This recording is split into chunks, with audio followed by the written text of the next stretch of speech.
Hello, how's it going? Welcome to Nick's Toy Box. Today we are diving into the Hot Toys Dark Knight trilogy, The Joker, DX32. This is not the artisan version. Missed out on that one on launch and haven't been able to get my hand on it yet. So we're riding with this version. Regardless of artisan or not artisan, very excited to have this in hand. DX, most people get real excited whenever that happens because we're supposed to get more stuff with it. So, of course, I'm very eager and very excited to dig deep into this figure. We're looking at the normal packaging here, which you would expect from this kind of style of Hot Toys. So, without further ado, let's sit back and get comfortable and dive in to this really awesome figure, which is the Joker. So, like I was saying, pretty standard box from what you would expect from the DX line, which, you don't have your normal, slip cover and all that. They change the format of it here. I prefer this box all around for all figures, but of course I think that's the reasoning. That's why they do the DX thing here. Once you slide it out though, you are greeted with this very awesome cardboard cutout with some promotional pictures of the figure and what you can do with it. I love the laughing font in the back there. It's just awesome. I mean, this is an awesome figure. You can read that right there if you want. Let's put a smile on the face on the side. Really love it. And there's this little symbol, and then nothing else too crazy on the back. They don't want you to worry about this figure plopping out. So, like I was saying, this is a cardboard insert, and it's got foam padding on the back, so it is nice and protected. The quality is nice and sturdy. You don't have to really fidget with it too much to get it out. Yeah. And then we're greeted with the figure and with the "Why so serious" on there. I mean, it's like the iconic line from the movie, so it's got to be here somewhere. I really like, of course, the choice of this purple matches him. And of course, they give you the nice little cutout so we can get a look at him. Really quick first look impression gets me so excited. Really excited to have this figure in hand. Of course, you just slide this off to reveal all of his other accessories, and he comes with a lot of accessories, which I think will be highlighted more once I carefully take him out here and put him to the side for now. He does come with a really cool stand, which we will get into here, as well as the little booklet. I would recommend kind of skimming over this thing just because DX models have a lot more stuff, as you can see, so it's important to do that. But let's get all this out now, start diving into it. This base is really awesome. I wasn't sure how I was going to feel about it at first, admittedly. I mean, it's painted well and everything. That wasn't my concern. I was just like, trying to think of where I would want my perfect Joker to be displayed on. But thinking for what this movie was, in a lot of the moments, this was rather fitting.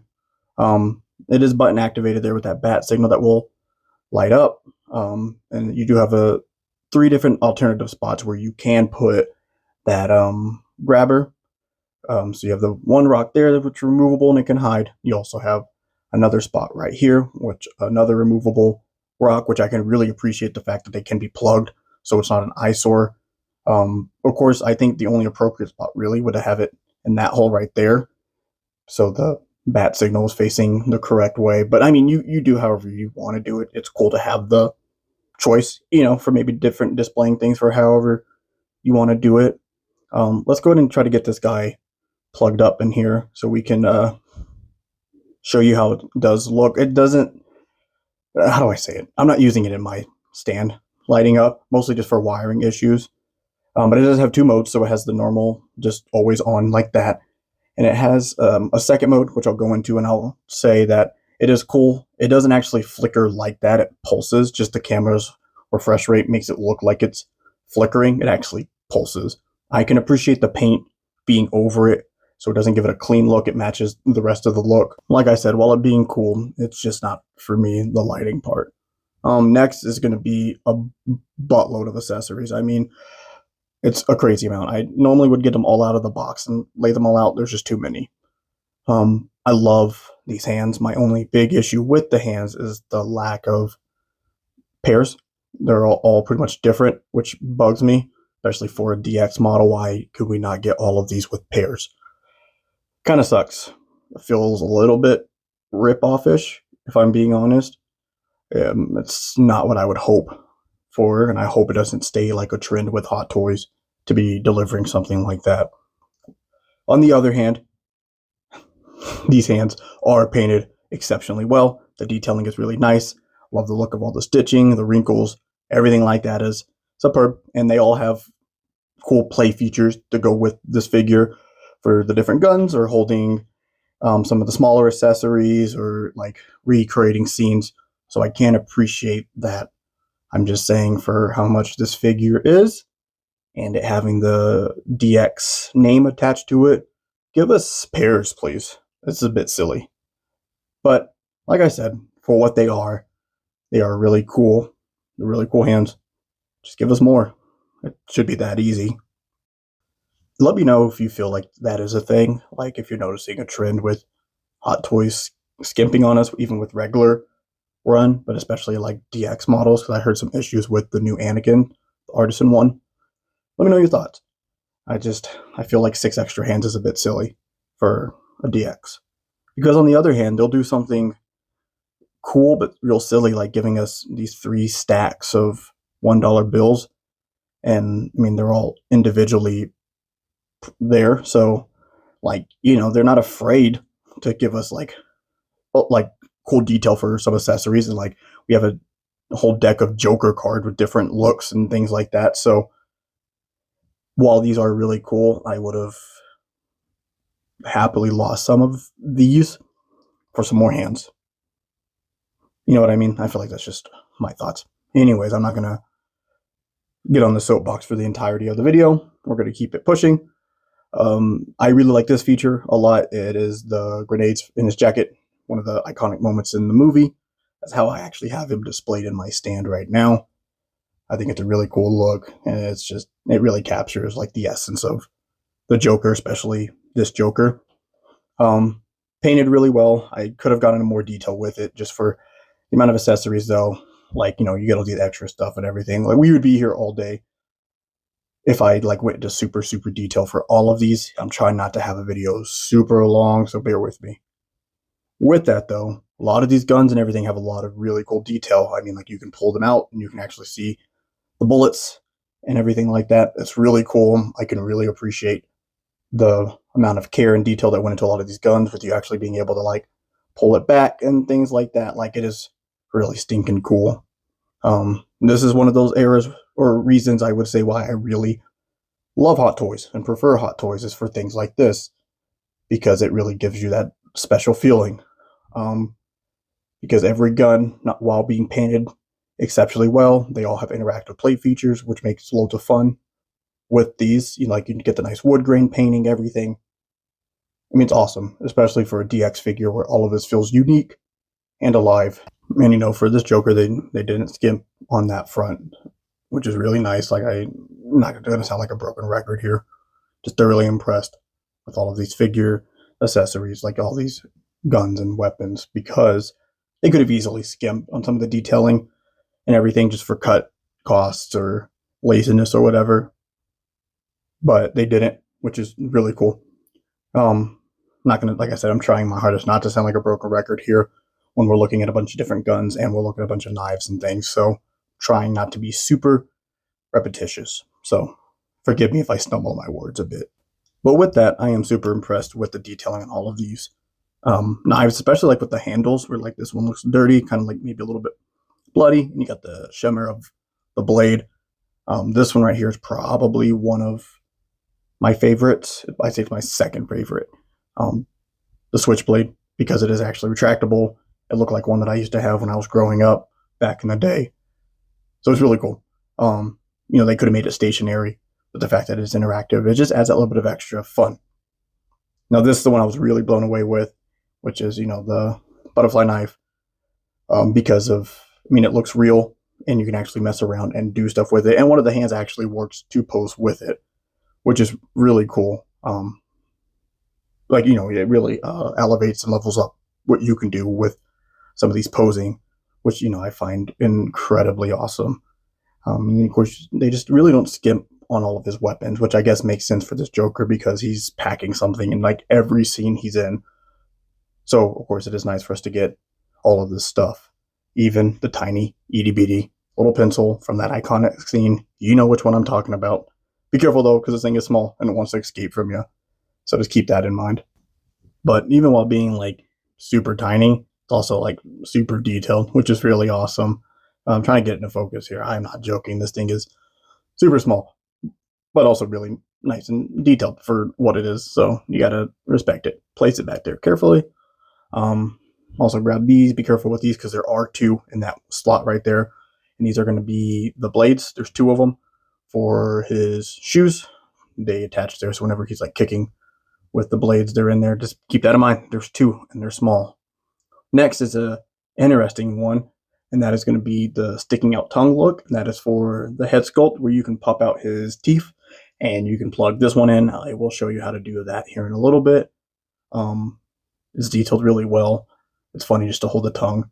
Lots of accessories. I'm going to get them out of the way though, because I think it's time for us to do a look at this guy. We're overdue, right? Like I said, first impressions before we actually get him out of his padding, he looks so clean. Love all of this fabric. I love the layers to it, the real chain, the buttons. I mean, everything. Like he looks and feels alive, which is what you would want. Um, which like I would have loved the artisan, but I think if you get your hand on this one, you'll be just as happy. So why don't we go ahead and start getting him spinning on my turntable, and we can start dissecting the figure himself, the Joker. And so here he is on my turntable, no crazy poses, just right out of the box. And man, what a phenomenal figure. Some drawbacks, a lot of positive, some I wishes and what ifs. The biggest being I would have loved the artisan head. But even without the artisan head sculpt, this is still a phenomenal figure. And I'm very excited to go into more detail about him himself. So for his outfit, right off the rip, you can see here, it's got some wear and tear, like it looks like it's been lived in. It's an awesome touch because you don't really ever see him fully pristine in this movie. So seeing him like this, it just adds that next level of realness that I would love from a Hot Toys. So that's A1, as well as all the cloth goods, which I'll kind of show more up close in a detail here soon. I'm just going over the turntable here. It's awesome. It's not often that I get a figure that's fully cloth, and so I think that's why I always get blown away whenever I do receive one like that. So I don't want to sound like a broken record in this little segment because we're going to go more detail about it.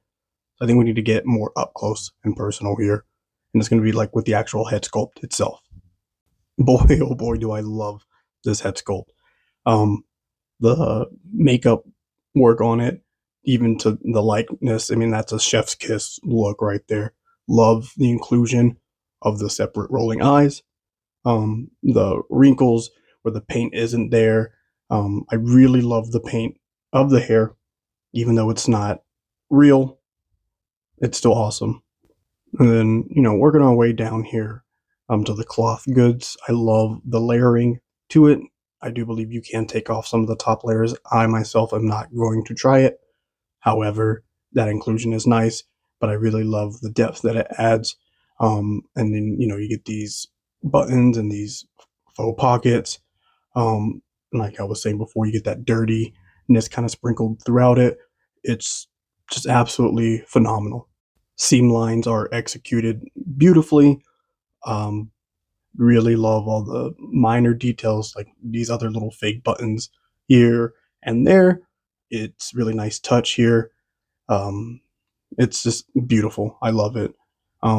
Really love this actual gold chain link here. I mean, I can go on and on about all these things that I really love because I love all of it.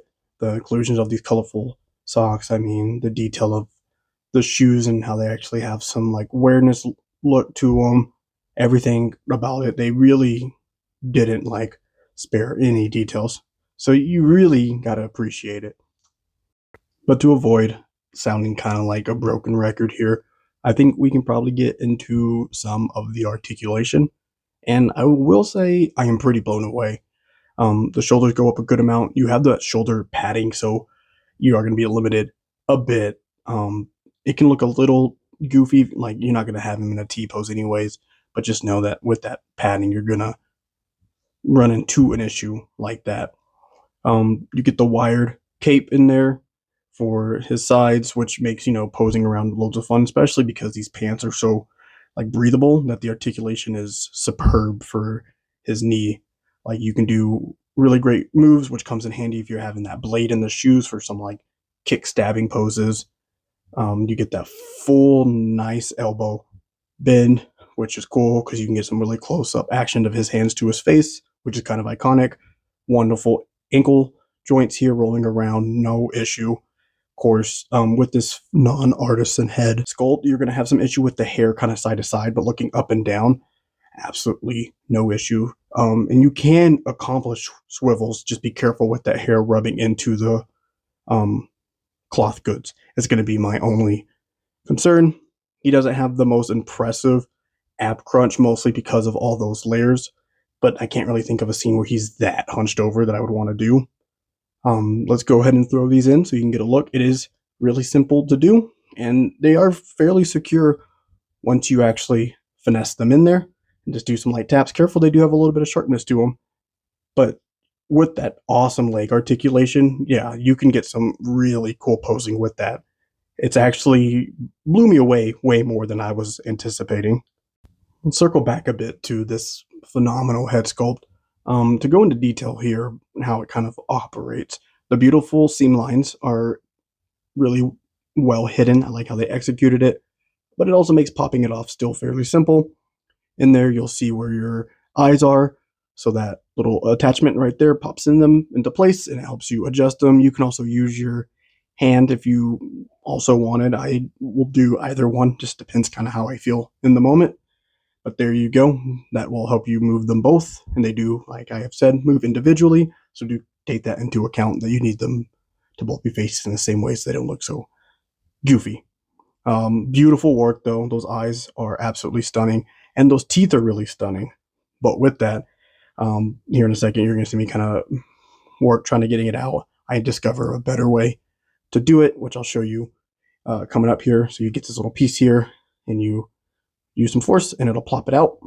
And that is how you can alternate between the tongue piece and the teeth piece. They're the teeth by themselves, and it's very unnerving to see them by themselves. But anyways, here's that cool tongue, and it literally just slides right in and it'll pop into place. Really easy, and with that little tool, easy to grab it. But there it is. I really do love this one. I tend to go with the teeth one just for how I liked it being posed for me personally, but that tongue does add some coolness. It's crazy how one little piece can really change the look of his face. But there you go. You see how easy it is to pop in and out. The choice is yours on how you want him to be. Like I am saying, teeth is the cool look for me because when you get the eyes posed and you get a good look down, he kind of has that menacing look. Beautiful head sculpt though.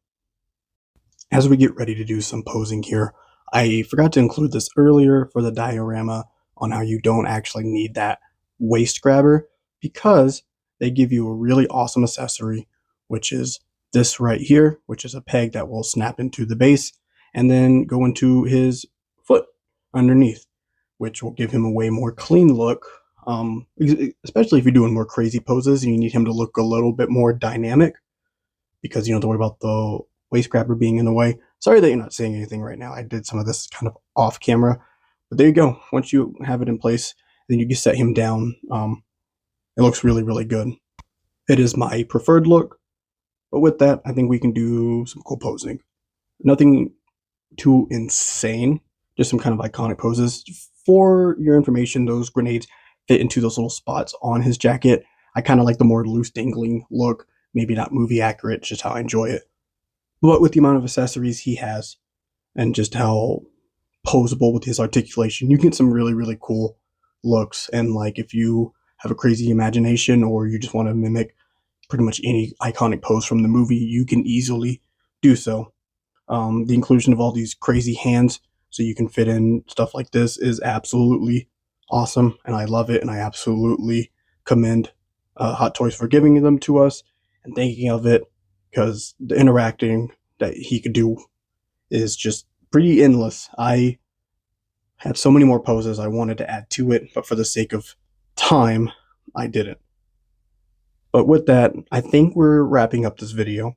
I don't want to go on too long because this is already, I think, one of the longest videos I have ever done, but it's for a figure that's very much worth it. So as I was saying throughout this whole video, Not a lot of cons to him. Just to kind of go over what I consider some of the downsides to him is going to be I want more matching hands. I think that would have just been a really nice inclusion. For a DX model, I would have preferred like an alternative head sculpt. I know for this one it's kind of hard because I mean this is the look for like 90% of the movie, but maybe like a more screaming one, or maybe like the grin one of like when he was sitting in the prison, whenever that guy he implanted that guy in with the bomb. Anyways, I think some stuff like that would have been nice for a DX model. Some more of those inclusions. That's my biggest downside to this figure is the lack of stuff on that side. But to flip the coin, he does come with an amazing amount of other accessories, such as the weapons and then the money, the Joker cards, these grenades. I mean, the base, everything about that is awesome and cool inclusion. So it's kind of like a yin yang thing for me. Like I'm saying, wishes and what ifs. I wish I could have gotten the artisan, but I didn't. So in a what if world, that's kind of what I would have preferred. But regardless of that, if you are able to get your hands even on this one, it's a beautiful figure. He looks absolutely phenomenal. They pair well with your Batman if you got him. But anyways, let me know what you think about him. If you love him, hate him. If you plan on getting him, don't plan on getting him. Like, comment, subscribe, ring the notification bell. You know all those things. We all say it. But this has been Nick's Toy Box. Thanks for watching, and I'll see you.